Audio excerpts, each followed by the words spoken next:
बिस्मिल्लाहिर्रहमानिर्रहीम अस्सलाम वालेकुम एवरीवन। आज मैं आपको बताने जा रही हूँ ब्लीडिंग गम्स यानी कि मसूड़ों से खून आने के क्या क्या वजूहात हो सकती हैं।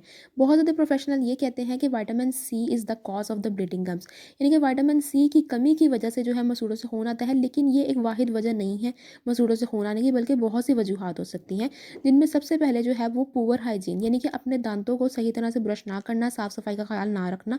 उसकी वजह से दांत के मसूड़ों जो है वो कमज़ोर हो सकते हैं और दांतों से खून आ सकता है। ठीक है, उसके बाद आ जाते हैं smoking is one of the reason. ठीक है, आप लोग सिगरेट पीते हैं, इसके मैकेनिज़्म में अभी हम लोग जाते हैं, लेकिन सबसे पहले मैं बता दूं कि कौन कौन सी वजूहात मज़ीद होती हैं जिसके अलावा, स्मोकिंग के अलावा। जिंजिवाइटिस होता है, पेरिडोनटाइटिस होता है। ठीक है, आप हार्ड ब्रश का इस्तेमाल कर रहे हैं। अब पेरिडोनटाइटिस क्या है, जिंजिवाइटिस क्या है, इसकी डिटेल में हम जाएंगे, लेकिन पहले इन लिस्टिंग। तो सबसे पहले हम लोगों ने बताया कि poor hygiene, smoking, gingivitis, periodontitis. Fourth one आ जाता है हमारे पास, फिफ्थ वन आ जाता है हमारे पास हार्ड ब्रिस्टल का इस्तेमाल, यानी कि आपने बहुत ही सख्त ब्रश किया, ब्रश यूज़ कर रहे हैं, या फिर बहुत ज़्यादा सख्त जो उसके ब्रिस्टल्स वाला जो ब्रश है वो आप यूज़ कर रहे हैं। ठीक है, उसके बाद आ जाता है डायबिटीज़, भी एक रीज़न है। हार्मोनल इम्बैलेंस, विटामिन सी और विटामिन के की डेफिशिएंसी, ब्लड थिनर का इस्तेमाल, यानी किसी आप खून पतला करने वाली गोली का इस्तेमाल कर रहे हैं, या फिर आपको कोई भी ब्लड डिसऑर्डर है जैसे पर्निशियस एनीमिया जिसमें विटामिन B12 की डेफिशिएंसी होती है, हीमोफीलिया जिसमें ब्लड क्लॉटिंग डिसऑर्डर है, यानी कि अगर खून निकल गया है कहीं से तो वहाँ पर क्लॉट नहीं बन पाता। ठीक है, फिर थ्रोम्बोसाइटोपिनिया जिसके अंदर आपकी प्लेटलेट, यानी कि जो खून को जमाते हैं उसकी कमी की होती है आपके अंदर, यानी किसी भी पेशेंट के अंदर अगर थ्रोम्बोसाइटोपिनिया तो उसके भी ब्लीडिंग गम्स का उसको अक्सर प्रॉब्लम फेस करनी पड़ सकती है। उसके बाद आ जाते हैं हर्पल ओरल हर्पिस, जो कि एक वायरल इन्फेक्शन है।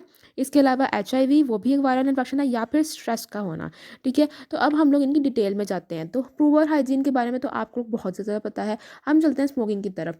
पुअर हाइजीन के, अब जो लोग स्मोकर्स होते हैं उनको किस तरह से जो है ब्लीडिंग गम्स, यानी कि उनके मसूड़ों से खून क्यों आता है। देखें, जो स्मोकिंग में जो है ना वो आपकी दो तीन रीजंस होती हैं जिनकी वजह से, जो स्मोकिंग की वजह से आपके मसूड़ों से खून आ सकता है। सबसे पहले तो ये, क्योंकि स्मोकिंग में होता है आपके सिगरेट के अंदर होता है निकोटीन। निकोटीन क्या करता है, वैजो कंस्ट्रिक्शन, यानी कि आपके जो खून की नाली है उनको तंग कर देता है, जिसकी वजह से खून जो है वो सही तरह पहुँच नहीं पाता।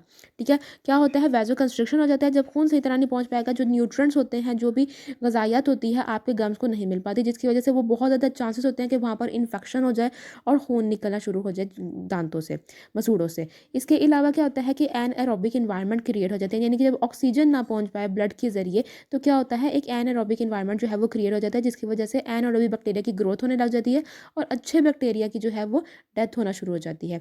क्योंकि एनएरोबिक की एक तो ग्रोथ हो रही है, दूसरा आपकी जो स्मोकिंग, जो सिगरेट स्मोक है उसके अंदर और भी बहुत ज़्यादा जो है वो हार्मफुल केमिकल्स मौजूद होते हैं, जैसे टार मौजूद होता है, कार्बन मोनोऑक्साइड, बेंजीन।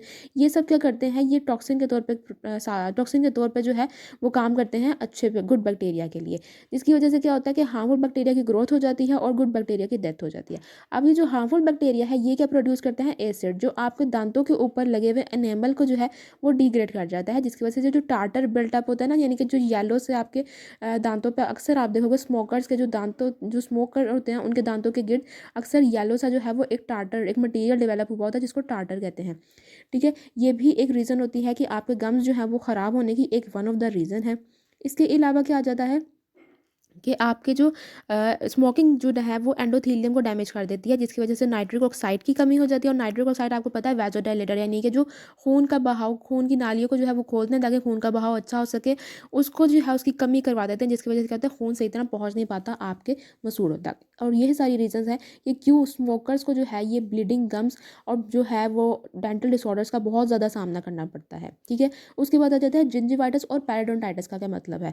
जिंजिवाइटिस और पेरिडोनटाइटिस दोनों ही जो है वो गम्स डिजीज़ है। जिंजिवाइटिस आप समझे वो अर्ली डिजीज़ है, जिसमें अगर आप जो है अपनी ओरल हाइजीन को इम्प्रूव कर लें या फिर प्रोफेशनल क्लिनजिंग करवाएं तो आप इस मसले से जो है निजात हासिल कर सकते हैं। लेकिन पेरिडोनटाइटिस जो है वो ज़रा ज़्यादा सुअर है। इसमें जो स्टेज है, जिंजिवाइटिस अगर बहुत ज़्यादा सुअर हो जाए तो पेरिडोनटाइटिस की तरफ चला जाता है, जिसमें जो है इवन आपकी जो बोन है, यानी कि आपका जो दाढ़ है या दांत है वो भी इन्वॉल्व हो सकता है। इसमें आपको स्केलिंग करवानी पड़ेगी या फिर रूट प्लानिंग या फिर सर्जरी, जो भी आपका डेंटिस्ट आपको रिकमेंड करेगा। ठीक है, फिर हमारे पास चीज़ें हमने बताया था हार्ट ब्रिस्टल का इस्तेमाल, आपने जब भी जो है अगर आपको ब्लीडिंग गम का मसला है तो आपने हमेशा सॉफ्ट जो ब्रिस्टल वाला ब्रश है वो इस्तेमाल करना है, ठीक है। उसके बाद आ जाता है डायबिटिक। डायबिटिक पेशेंट को क्यों ब्लीडिंग गम का सामना करना पड़ता है? एक तो जो है हाई शुगर लेवल जो है वो उनके ब्लड में मौजूद हो, अगर फॉर एग्जाम्पल, क्योंकि डायबिटिक पेशेंट का अक्सर शुगर अगर तो कंट्रोल जा रहा है तो फिर तो ठीक है। अगर उनका शुगर लेवल हाई जा रहा है तो उनको दो तरह से जो है मसला हो सकता है। एक तो उनके ब्लड वेसल्स के अंदर जो है वो शुगर डिपॉजिट होना शुरू हो जाता है, जिसकी वजह से पुअर ब्लड सर्कुलेशन होती है और न्यूट्रिएंट्स जो है, ऑक्सीजन, वो जो है वो आपके गम्स तक सही तरह पहुंच नहीं पाते। तो अगर आपने फॉर एग्जांपल कोई भी वजह से जो है वो आपको फॉर एग्जांपल आपने ब्रश जो है वो ज़्यादा ज़ोर से कर लिया तो वहाँ पर जख्म बन गया और वहाँ पर जो है फिर वॉन्ड हीलिंग देर से होती है।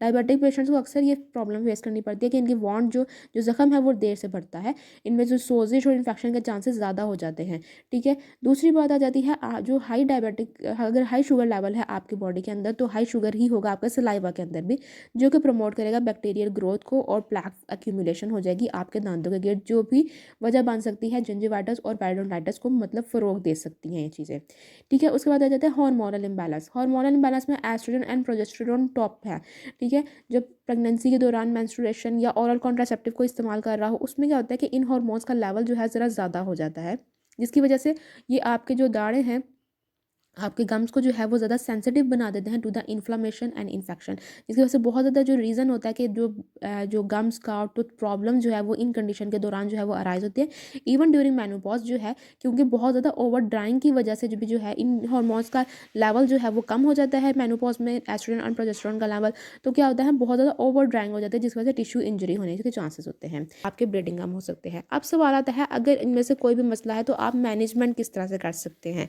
एक तो है मैनेजमेंट जो आपके फार्मासिस्ट वो आपको देंगे और उनमें क्या क्या आ जाती हैं, और एक वो मैनेजमेंट है जो आप खुद कर सकते हैं। आप खुद क्या कर सकते हैं, अपने ओरल हाइजीन को अच्छी तरह से मेंटेन कर सकते हैं, जैसे सॉफ्ट ब्रिस्टल वाले टूथब्रश का इस्तेमाल करना, स्मोकिंग को जो है क्विट कर सकते हैं तो बहुत अच्छी बात है, अगर रिड्यूस कर सकते हैं तो भी मुनासिब है, ठीक है। फिर हाइड्रेटेड रहना, ठीक है। आपका जो ड्राई माउथ जो है वो कम से कम होना चाहिए, अच्छी तरह से आपको हाइड्रेटेड रहना चाहिए, ठीक है।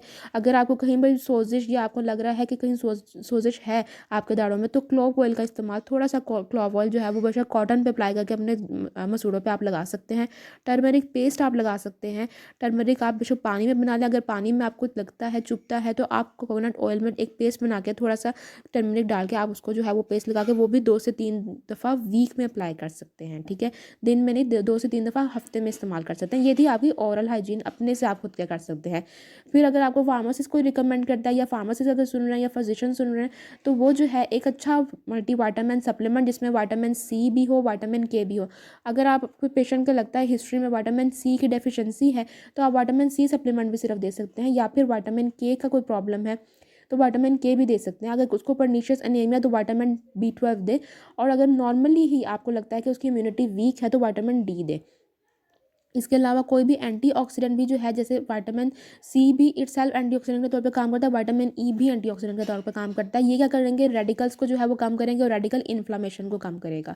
फ्री रेडिकल्स को जब कम होंगे, जब फ्री रेडिकल्स कम होंगे, ये रेडिकल्स को कम करते हैं एंटीऑक्सीडेंट जो विटामिन है, और रेडिकल जब कम होता है तो इन्फ्लामेशन कम हो जाती है, ठीक है। तो अगर आप खुद से आपको ब्लीडिंग गम का डिसऑर्डर है तो आप कोई भी अच्छा मल्टीविटामिन जो एंटीऑक्सीडेंट विटामिन है अपने फार्मासिस्ट के जो है मशवरे से आप इस्तेमाल कर सकते हैं। इसके अलावा जो है आप पेशेंट को खुद भी दे सकते हैं बीइंग अ फार्मासिस्ट या फिजिशियन।